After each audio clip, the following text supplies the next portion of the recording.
Dan hukum mengkonsumsi ganja boleh. Nak dikejut.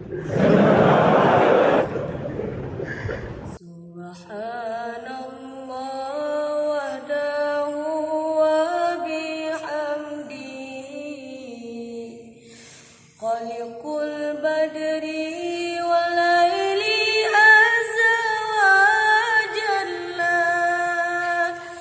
Ulun puja pasidapa syukur ke Rabbi ya aini kekama negeri bersuci Aceh mulia.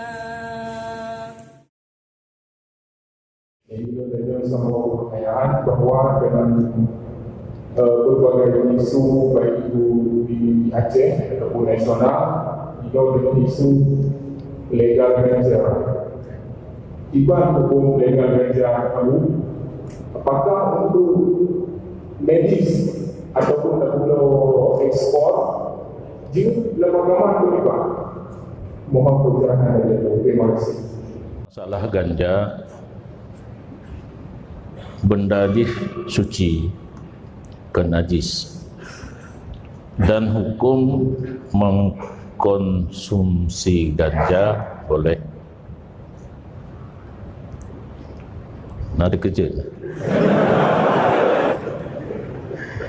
Tetapi baik sampai memabukkan, mereka teruk bak mabuk haram yang hukum asal. Kemudian pemerintah bertindak hukum Allah lagi nyan. Kemudian pemerintah bertindak melarang tanam, melarang jual beli dan konsumsi. Posisi pemerintah yang lagi nyan tidak bertentang dengan agama. Wajib taat, ati Allah wa ati'ur rasul wa ulil amri minkum.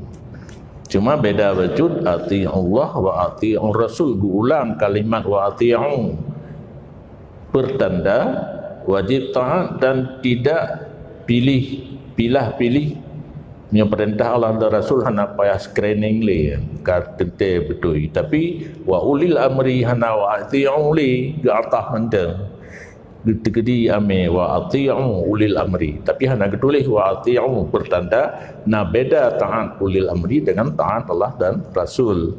Beda la ta'ata li makhlukin fi maksiatil khaliq. Tidak boleh taat kepada makhluk walau dia seorang pemimpin negara apabila maksiat kepada Sang Pencipta. Ternyata di masalah ganja hana menentang dengan agama. Karena menyata buka keran bacut kan baju yang bebas mempergunakan medis untuk bius. Menyawa orang lain dapat bius drop pungo mandum lagi lima orang yang singa. Dia binatang mendum mana kali. Yang efek samping daripada ganja, menajis, narkoba dan benda-benda yang memabukkan.